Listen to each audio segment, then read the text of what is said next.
The truth about Bill Clinton's cozy friendship with Jeffrey Epstein and his lovely girls as House subpoenas testimony.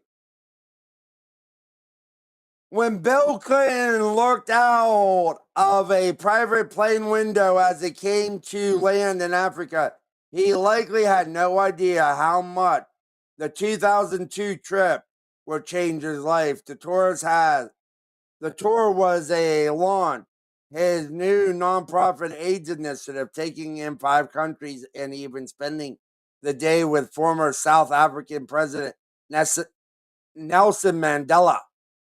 But these aspects of the trip have long been forgotten as the ex-president, Kevin Spacey, Chris Tucker, and others were flying as guests of Jeffrey Epstein aboard the infamous jet, later to be known as the Lolita Express.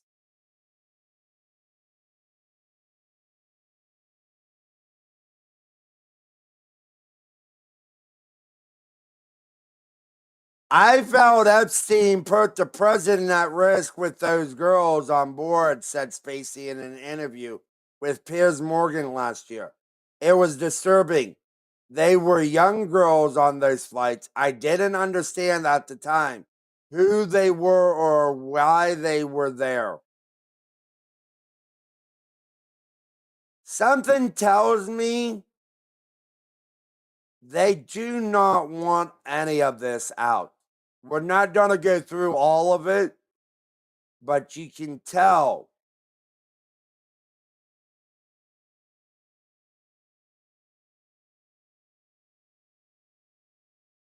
Although Bill Clinton distanced himself from Epstein, the family remained in contact with Maxwell, who attended daughter Chelsea Clinton's 2010 wedding. Congressional questioning will begin August 18th, with former Attorney General William Barr appearing before the House committee. Hillary Clinton has been asked to give a deposition on October 9th, while her husband was scheduled for October 14th.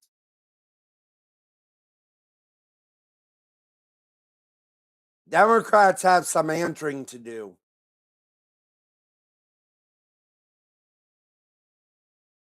They have some things to talk about. Let's continue. Smoking gun. Smoking gun? Obama endorsed bogus CIA claims on Trump and Putin before analysis was even finished.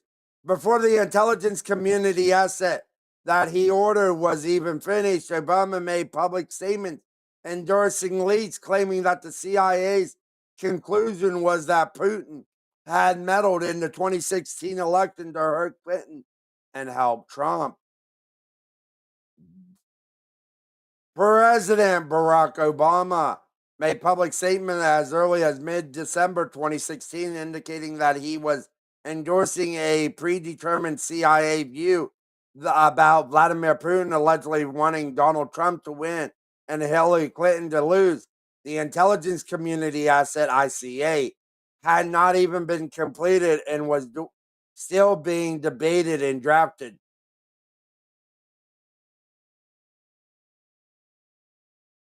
I mean, are Democrats ever going to learn?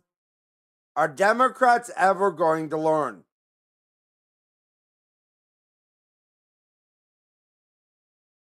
No. Let's go to Tulsi. I want to show you this on Laura Ingraham. As you were playing those clips of these people like Morning Joe seemingly befuddled, saying that by no account is any of this true, I would challenge them to see if they've actually read the documents, every single page of the documents that we've released over the last couple of weeks. If not, go to odni.gov, G-O-V. It's all right there for anyone to see. And those who go in and read this will see how President Obama directed that a National Security Council meeting be called to talk about Russia, that the report that came out of that meeting was filled with tasks that were delivered by James Clapper's assistant to John Brennan and to other elements of the intelligence community. John Brennan was the head of the CIA at the time, all saying per the president's direction, per the president's order. And very specifically, they were tasked to create an intelligence assessment that detailed how Moscow tried to influence the election, not if, but how. And this was the beginning of this manufactured intelligence assessment where they knowingly wrote things in this assessment that were false, and they knew they were false. They knew that they were basing it on discredited intelligence or documents like the Steele dossier that was politically motivated and that they knew was false. And this was how they came up with the Russia hoax that was then weaponized and used to try to delegitimize the president, President Trump, and to try to ultimately enact this years-long coup throughout his entire 4 years of his first administration.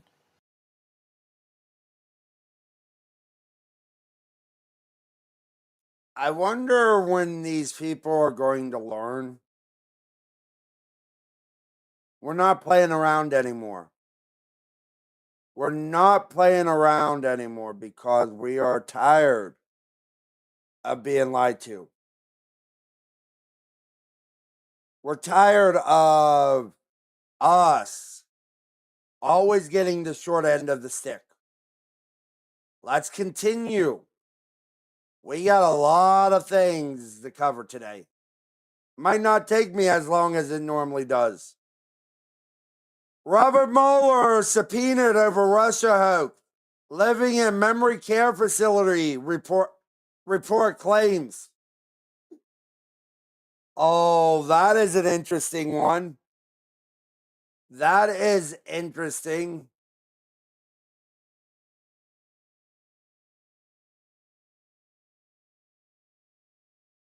Does anyone actually believe this?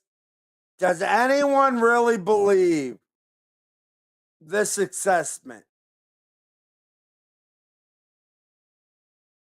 Former special counsel Robert Mueller has reportedly been living in a memory care facility as House Oversight Chairman James Comer. Hello, Daisy. Aaron, you and me both, bud. Been living in a memory care facility as House Oversight Chairman James Comer issued a subpoena to several political figures, officials connected to Russiagate. Oh, that is. Robert Mueller, the former FBI director and special counsel who led the investigation into alleged Trump-Russia collusion, is reportedly living in a memory care facility. The news service as House Oversight Chairman James Comer announced subpoenas targeting major political figures and officials involved in the Russiagate. Oh, it is.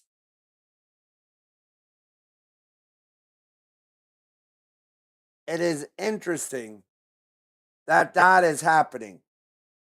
It is a very interesting one.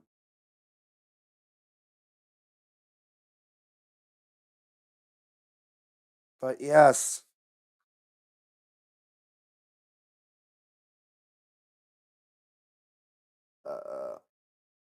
Daisy, it was. Just saying, it was. But it is convenient. Aaron, it's very convenient. Let's continue down this road of Russiagate.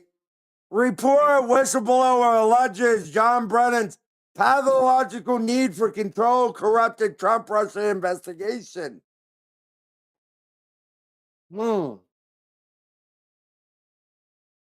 A Central Intelligence Agency analysis and co-author of the 2017 Intelligence Community Assessment, which tied then President-elect Donald Trump to allegations of Russian interference, claimed former CIA Director John Brennan controlled the ICA's contents and dissemination.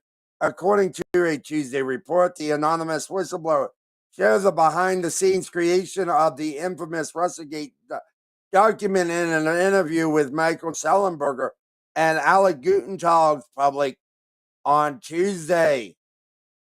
The whistleblower asserted former senior CIA officer Susan Miller, who previously claimed involvement in the ICA, had no role in the ICA, according to the report.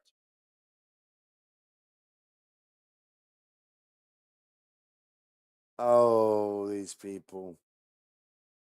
These people are going to get what's coming to them. They're going to get what's coming to them.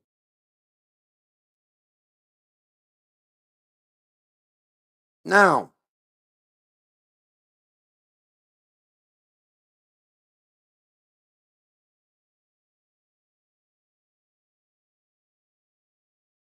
let's continue with all this going on in the Democratic Party.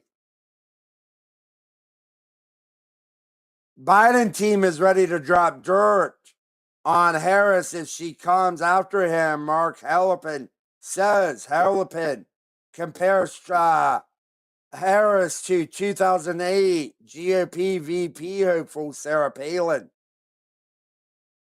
Political analysis Mark Hallepin revealed last week that former President Joe Biden's team is prepared to release unflattering stories about their efforts to prepare former Vice President Harris for a potential run if she comes after him in a new book.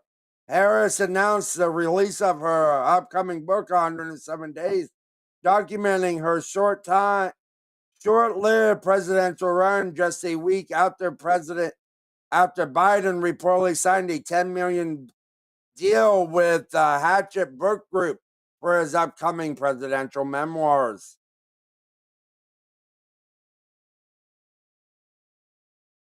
A lot of infighting going on. There is a lot of infighting going on right now. Exclusive. How the Biden administration used the Treasury Department to get out the vote. The federal government has a very carefully defined role in the nation's election. President Joe Biden's administration mobilized the federal government through the Treasury Department to get out the vote in the 2022 midterm. Documents shared with the Daily Wire show, with particular focus on low income or non English speaking voters. The news release raises questions about the federal government's role in elections. A senior White House official told the Daily Wire, arguing that using the Treasury Department to get out the vote is certainly outside the scope of its divine purpose. The federal government has a very carefully defined role in the nation's elections. That official shared, noting that Congress enacted the Help America Vote Act and the National Voter Registration Act to modernize election systems and increase voter registration. Why?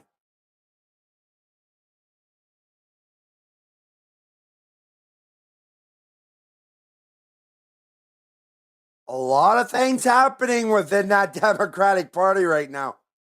Eric Holder's law firm accused of racism by former associate. Paul Bryant, once a Covington and Burling rising star, says a partner at the firm called him the N-word. Covington and Burling, the white shoe law firm where former Attorney General Eric Holder serves as senior counsel and has conducted extraordinary price diversity audits for corporate clients, is facing accusations of racism from one of its former associates. Paul Bryant, a West Point graduate, Columbia Law School alumnus, and self-proclaimed black neurodivergent former fifth year Covington associate, detailed the claims in a series of colorful LinkedIn posts. He alleged that Covington partner Kyle Rabe called me the N-word after I defended myself and my reputation in response to him calling to pressure me to quit. Oh, I don't know. I'm just reporting on the news. Allegedly, that's what happened. That is, but it wouldn't surprise me. It would not surprise me.